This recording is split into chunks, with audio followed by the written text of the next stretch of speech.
জীবিকাকে সমৃদ্ধ হয়েছে। এবং আমাদের লক্ষ্যমাত্রা ছিল মায়েদের, যারা মহিলারা যদি স্বনির্ভর হয় তাহলে সংসার স্বনির্ভর হবে। সেই লক্ষ্যমাত্রায় আমরা বিগত 7 বছর ধরে কাজ করেছি।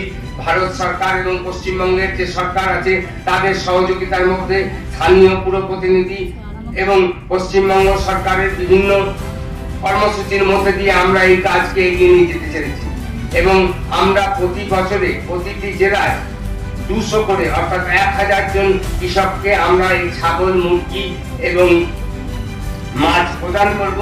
এবং তারপরে তাদের প্রদান করার আগে তাদেরকে আমরা বিশ্ববিদ্যালয়ের যারা প্রকৃতযশা শিক্ষকরা আছেন তাদের মধ্যে দিয়ে তাদেরকে শিখিয়ে পড়িয়ে কিভাবে ভালোভাবে চাষ করা যায় সেটা আমরা শিখিয়ে তারপরে তাদেরকে এটা দিয়ে তাদেরকে আরো স্বনির্ভর করতে।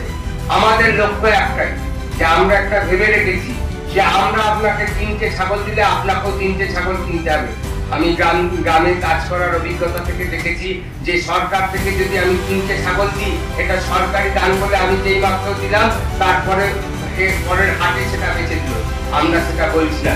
এটা যেমন আপনার সম্পদ, আপনার সম্পদ কি হিসেবে রক্ষা করতে হবে, সেদিন আপনার সম্পদকেও আপনাকে সেইভাবে বলছেন যে মেয়েদেরও স্বাবলম্বী হতে হবে, মেয়েদেরও এগিয়ে আসতে হবে, যাতে মাধ্যমে মায়েরাও যাতে তারা কিছু রোজগার করতে পারে।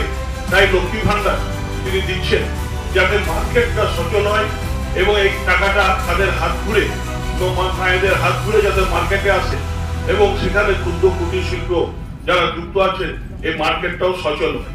তাই আমাদের একটা দপ্তর নিজেদের মধ্যে সমন্বয় রেখে আমরা কাজ করে যাচ্ছি। মৎস্য দপ্তর, পানি সম্পদ দপ্তর থেকে শুরু করে আমাদের ক্ষুদ্র কুটির শিল্প দপ্তর এবং আরো এই ধরনের যে দপ্তরগুলো আছে আমরা একসঙ্গে কাজ করে যাচ্ছি। বিজ্ঞানটা পৌঁছে যাক মানুষের কাছে, এবং এতে দুটো সুবিধেই হচ্ছে। কর্মসংস্থানের লক্ষ্যে কৃষির পরই প্রাণী কিংবা মৎস্য পালনের ওপর কর্মসংস্থানের সবচেয়ে বিরাট সুযোগ আছে। ইতিমধ্যে সরকার কেন্দ্র এবং রাজ্য উভয়ই এগিয়ে এসেছেন, কিন্তু পশ্চিমবঙ্গের শ্রদ্ধা মুখ্যমন্ত্রী মমতা বন্দ্যোপাধ্যায় অত্যন্ত গুরুত্ব দিয়েছেন প্রাণী পালনের মধ্যে, যাতে কর্মসংস্থানের সুযোগ বেশি আছে। বিশ্ববিদ্যালয়ে গবেষণা করেন, তার প্রয়োগ যাতে হতে পারে তার ব্যবস্থা করেন, কিন্তু আরো ব্যাপকতা দরকার।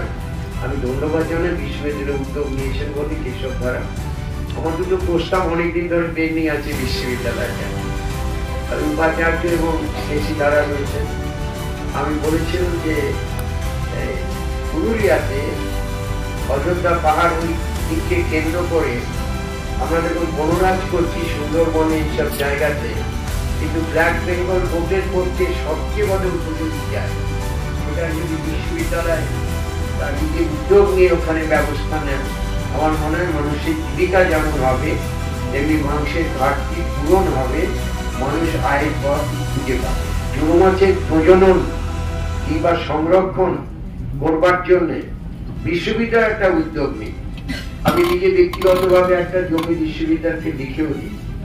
আমি ওটা যদি প্রয়োগ করতে পারেন, বারে বারে আপনারা গেছেন এবং দেখেছেন তার ইনফ্রাস্ট্রাকচার করবার জন্য ওখানে কৃষকদের কেন বড় মাছ ছোট মাছকে খাবে, তার শুধুমাত্র ছোট মাছ কোথায় করা যায়, তার জন্য তো চিহ্নিতকরণ করা আছে। আমার যদি একটা উদ্যোগ নেই আমার মনে হয় ভালো হবে।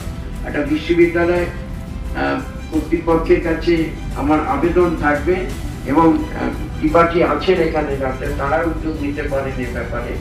অযোধ্যা হিল এরিয়াকে যেখানে ট্রাইবালরা বাস করে, প্রাকৃতিক খাবার সেখানে আবহাওয়া এবং খাবার এটা উপযুক্ত জায়গা বলে আমার, যদিও আপনারা পরীক্ষা করে দেখবেন আপনারা সেখানটাতে করা যেতে পারে। আমি আমার এসিএসও কদিন আগে ফোন করেছি, দেখুন ওখানে যেমন সুন্দরবনকে বেছে নেওয়া হয়েছে তেমনি পাহাড়ি এলাকাতে এটা করা যেতে পারে।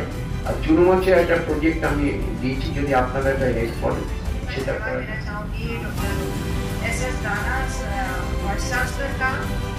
और उनकी लीडरशिप में जो ये किसान गार्डनिंग का प्रोग्राम इस यूनिवर्सिटी को मिला है, और डॉक्टर केशव धारा को मैं बहुत बहुत बधाई देना चाहूँगी कि इतने अच्छे से ये प्रोग्राम को यहाँ पर अपने डिस्ट्रिक्ट में चला रहे हैं। किसी प्रोग्राम में नहीं होता है। गाँव में काम करना बहुत डिफिकल्ट होता है और फैमिलीज को समझाना बहुत मुश्किल होता है। ये प्रोग्राम अभी नया नहीं है, इनको इनकी योग्यता को देखते हुए, इनके काम के परिणाम को देखते हुए, जैसे पहले ये 2018 में सुंदरबंस में ये प्रोग्राम शुरू हुआ था और उसको देखते हुए ये प्रोग्राम और आगे इनको मिला है और 22 में ये भी खत्म हो गया था, लेकिन अच्छा चलाने की वजह से इनको 2 साल की एक्सटेंशन मिली है। तो मैं चाहूंगी एक बार डॉक्टर राणा और डॉक्टर धारा के लिए जोरदार तालियां। বিশ্ববিদ্যালয় আমি আমরা সবাই কাটাতে বলছি যে কিছু কাজ আমরা করেছি। আমরা 2023-এ যে আমাদের এই ইউনিভার্সিটি হচ্ছে সবচেয়ে বেস্ট একাডেমিক লিডারশিপ ইস্টার্ন জোনে, যেটা আমাদের তাকে থেকে দেওয়া হচ্ছে। তো তাই না এই একটা র্যাঙ্কিং হয়েছে যেখানে আমাদের বিশ্ববিদ্যালয় এই 75-এর মধ্যে আমাদের ইউনিভার্সিটি 10 নম্বর স্থান দখল করেছে, যেখানে আমাদের ফিজিক্যালি স্থান হচ্ছে 23। এবং তাছাড়া এই কিছুদিন আগে যেটা শুনতে তাকিয়েছিলেন প্রফেসর টিকে মন্ডল, জার্মানি একটা খুব বড় বিশ্ববিদ্যালয় যেটা লাইফটেক ইউনিভার্সিটি বলে, ওনারা জার্মানের লাইফটেক ইউনিভার্সিটি, সেই ইউনিভার্সিটির সঙ্গে একটা কোলাবোরেশন হচ্ছে 2020 আমরা জুলাই আমি আর আমাদের বিশ্ববিদ্যালয়ে আমাদের প্রফেসর ডক্টর জোয়ার্দার মিলে আমরা একটা আলোচনা করেছি এবং সে কাজ অনেক এগিয়ে যাবে। এবং সবচেয়ে একটা গর্বের বিষয় যে ওনারা দেখেছিলেন ইন্ডিয়ান ভেটেরিনারি রিসার্চ ইনস্টিটিউটকে, national dairy research institute, Tamil Nadu veterinary university এবং আমাদের পাঞ্জাবেকে ভেটেরিনারি ইউনিভার্সিটি হয়েছে, কিন্তু ওনারা কিন্তু দায়িত্বটা দিয়েছে আমাদের ইউনিভার্সিটি এই সমস্ত কাজ পরিচালনা করার জন্য। এই সমস্ত সম্মান কি জন্য হয়েছে? এই সম্মান সমস্ত ছাত্র, শিক্ষক, কর্মচারী আমাদের মিলিত প্রচেষ্টা।